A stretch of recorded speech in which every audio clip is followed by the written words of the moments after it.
ভারতের সঙ্গে সংঘাতে পাকিস্তানে নিহত সেনা সদস্যদের সংখ্যা বেড়ে ১৩ জন হয়েছে, জানিয়েছেন আইএসপিআর। ২৪ ঘন্টা ইসরায়েলের বিমানবন্দরে হুতির ৩ ক্ষেপণাস্ত্র হামলা। সিরিয়ার প্রেসিডেন্ট ও ইসলামপন্থী নেতা সারার সঙ্গে বৈঠক করলেন ট্রাম্প, সম্পর্ক স্বাভাবিক করায় আগ্রহ। ভারতের অরুণাচলের ২৭ জায়গায় নতুন নামকরণ করল চীন।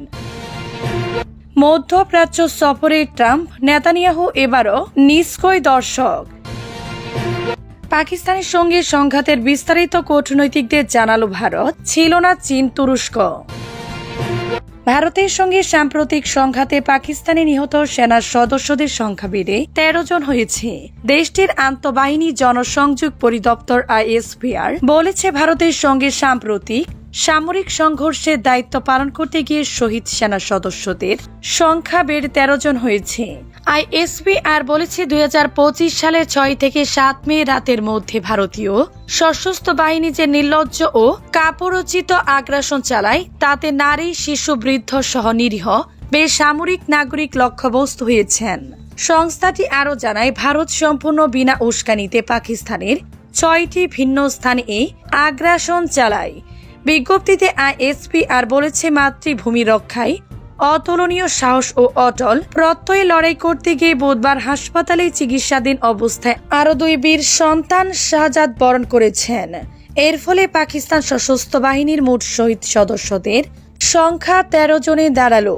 সেনাবাহিনীর গণমাধ্যম শাখা আরও জানায়, দায়িত্ব পালনের সময় এখন পর্যন্ত ৭৮ জন সেনা সদস্য আহত হয়েছেন। ২৪ ঘন্টায় ইসরায়েলের বিমানবন্দরে হুতির ৩ ক্ষেপণাস্ত্র হামলা। ইয়েমেনি সশস্ত্র বাহিনী ইসরায়েলি নতুন করে ক্ষেপণাস্ত্র হামলা চালিয়েছে। হামলার আগে ইসরায়েলি অধিকৃত অঞ্চলের উত্তরাঞ্চলে সাইরেন বাজতে শোনা গেছে।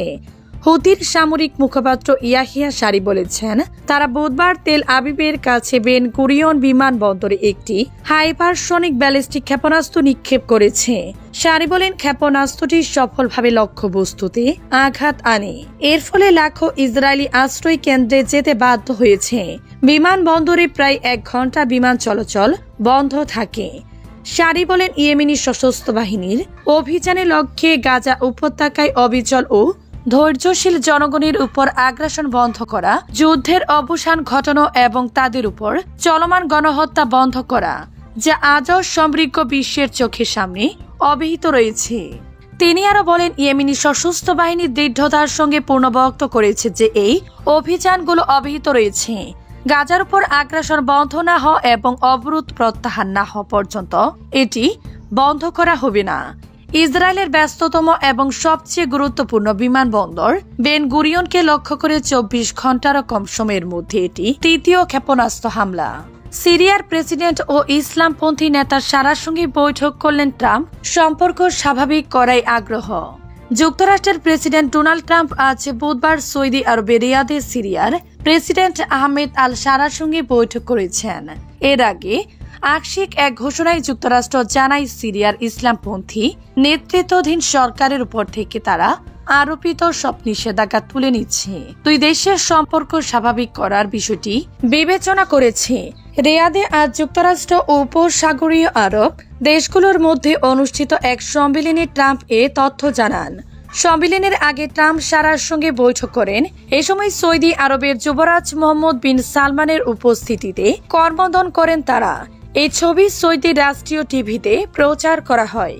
হোয়াইট হাউসের একজন মুখপাত্র জানান, সারাকে ইসরায়েলের সঙ্গে সম্পর্ক স্বাভাবিক করার আহ্বানও জানিয়েছেন ট্রাম্প। ট্রাম্প প্রশাসনের কিছু অংশ আল কায়েদার সঙ্গে সারার অতীত সংযোগ নিয়ে উদ্বেগ থাকলেও রিয়াদে গতকাল মঙ্গলবার দিয়ে এক ভাষণে ট্রাম্প বলেন, তিনি সিরিয়ার উপর থেকে নিষেধাজ্ঞা তুলে নিচ্ছেন, যা যুক্তরাষ্ট্রের বড় ধরনের নীতিগত পরিবর্তন। তুরস্কের প্রেসিডেন্ট রিসেপ তাইয়েফ এরদোয়ান ওই সম্মেলনে ভার্চুয়ালি অংশ নেন। দেশটির বার্তা সংস্থা আনাদোলুর খবরে বলা হয়, সৌদি আরবের যুবরাজ মোহাম্মদ বিন সালমান সম্মেলনে সিরিয়ার উপর থেকে নিষেধাজ্ঞা প্রত্যাহার করে নেওয়ার ট্রাম্পের সিদ্ধান্তকে স্বাগত জানান।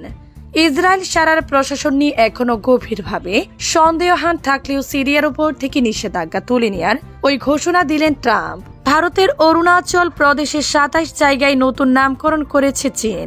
তবে এই ঘটনায় তীব্র প্রতিক্রিয়া দেখিয়েছে ভারত। দেশটি বলেছে অরুণাচল ভারতের অবিচ্ছেদ্য অংশ ছিল, আছে এবং থাকবে। চীনের এই বৃথা ও অযৌক্তিক প্রচেষ্টা বাস্তবতা পরিবর্তন করবে না বলেও মন্তব্য করেন ভারতের পররাষ্ট্র মন্ত্রণালয়ের মুখপাত্র রণধীর জয়সওয়াল। গত ১১ মে চীনের বেসামরিক বিষয়ক মন্ত্রণালয় অরুণাচলের ২৭টি জায়গায় নতুন নামকরণ করে, যার মধ্যে রয়েছে ১৫টি পাহাড়, ৪টি রাস্তা, ২টি নদী, ১টি লেক এবং ৫টি বসতি এলাকা। চীনা সংবাদ মাধ্যম সাউথ চায়না মর্নিং পোস্ট এবং প্রতিবেদনে এ তথ্য জানিয়েছে। ভারতীয় সংবাদ মাধ্যম হিন্দুস্তান টাইমস জানিয়েছে চীন পঞ্চমবারের মতো অরুণাচলের জায়গার নাম পরিবর্তন করেছে। এর মধ্যে গত বছরের অক্টোবরে দুই দেশের সেনারা line of actual control LOC থেকে সেনাদের সরিয়ে নেওয়ার চুক্তি করার পর প্রথমবারের মতো বেইজিং আবার অরুণাচলের জায়গার নাম পরিবর্তন করেছে। চীনের এই কাজের সমালোচনা করে রণধীর জয়সওয়াল বুধবার বলেন, আমাদের নীতিগত অবস্থানের সাথে সামগ্র রেখে আমরা এই ধরনের প্রচেষ্টাকে স্পষ্টভাবে প্রত্যাখ্যান করছি। মধ্যপ্রাচ্য সফরে ট্রাম্প, নেতানিয়াহু এবারও নিষ্ক্রিয় দর্শক। ডোনাল্ড ট্রাম্প সবার আগে নেমেছিলেন রিয়াদে। ২০১৭ সালে তার নয়া প্রশাসনের কয়েক মাস না পেরোতেই মার্কিন প্রেসিডেন্ট সৌদি বাদশার সঙ্গে বৈঠক করেন। আরব বিশ্বের সঙ্গে সম্পর্ক উন্নয়ন চেষ্টায় অংশ ছিল সেটা। তবে সে সফর সূচিতে ইসরায়েলে যাওয়ার কথা না থাকাটা প্রকটভাবে চোখে পড়ে। এখনই সমস্যা প্রকট হয়েই রয়ে গেছে। গতকাল মঙ্গলবার সৌদি আরবে পৌঁছেছেন ট্রাম্প। সৌদি আরব ছাড়াও তিনি কাতার এবং সংযুক্ত আরব আমিরাত সফর করবেন। হোয়াইট হাউস ট্রাম্পের এই সফরকে মধ্যপ্রাচ্য ঐতিহাসিক প্রবর্তন আখ্যা দিয়েছে। পাশাপাশি স্থিতিশীলতার সুযোগ ও পারস্পরিক সম্মানের একটি যৌথ দৃষ্টিভঙ্গির প্রতিশ্রুতি দিয়েছে। তবে ট্রাম্পের এবারের মধ্যপ্রাচ্যের সফর সূচিতেও ইসরায়েলের নাম নেই। এর আগে ইরানের সঙ্গে আলোচনার ঘোষণা, ইয়েমেনের হুতি বিদ্রোহীর সঙ্গে চুক্তি এবং হামাসের সঙ্গে সরাসরি আলোচনার মতো বিষয় ইসরায়েলকে একাধিকবার অপ্রস্তুত অবস্থায় ফেলে দিয়েছিলেন ট্রাম্প। এবারের মধ্যপ্রাচ্য সফরে হয়তো নতুন কোনো চমক আসতে পারে, এমনটা ভেবে ইসরায়েলি কর্মকর্তারা উদ্বিগ্ন। পাকিস্তানের সঙ্গে সংঘাতের বিস্তারিত কূটনৈতিকদের জানালো ভারত, ছিল না চীন তুরস্ক। রাষ্ট্রপতি দ্রৌপদী মুর্মুর কাছে অপারেশন সিঁদুরের সাফল্য বর্ণনা করলেন ভারতের সেনা সর্বাধিনায়ক CDS জেনারেল অনিল চৌহান।